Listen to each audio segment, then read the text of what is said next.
राष्ट्रिय योजना आयोगका उपाध्यक्ष डाक्टर जगदीश चन्द्र पोखरेलले 3 वर्षका लागि रु 5 खरब 11 अरब 38 करोड़ बजेट विनियोजनको लक्ष्य रहेको खुलासा गर्नुभएको छ। उहाँले आगामी योजना भौतिक पूर्वाधारको निर्माणमा लक्षित रहेको बताउनुभयो। पूर्वाधार भन्नाले सड़क, सिंचाई, विद्युत, खानेपानी, टेलिफोन यो सबै पूर्वाधार हुनु पर्यो र त्यसमा हामीले विशेष लगानी भनेका छौँ। त्यसमा पनि सबैभन्दा बढी सड़कप्रति जान्छ। आगामी आर्थिक वर्षका लागि 1 खरब 70 अरबको हाराहारीमा रहेको बजेट प्रस्तुत गरिनेछ।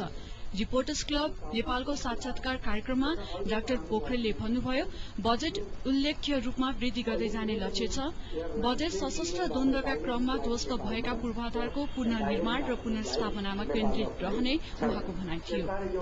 उहाँले हिमाल पहाड़ र तराईका लागि फरक फरक योजना कार्यान्वयनको थालनी गरिने बताउनु भएको छ भने हिमाल पहाड़ र तराईको समस्या र सम्भावना फरक भएको र फरक सम्भावना भएकाको लागि फरक योजना कार्यान्वयन थालनी गरिने बताउनु भएको छ।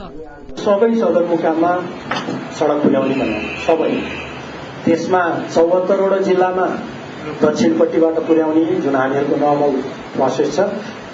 एउटा जिल्ला हुम्लामा चाहिँ हामीले उत्तरपट्टिबाट जोड्ने भनेका छौँ 3 वर्षभित्र।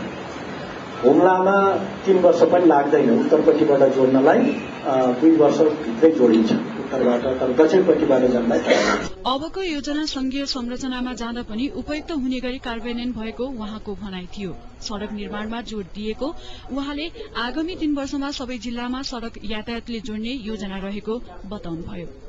आर्थिक वर्ष 2064-65 मा 69 जिल्लामा सड़क यातायातले जोड्ने लक्ष्य रहेको उहाँले बताउनुभयो। सृजना कोइराला, ANA.com.mp।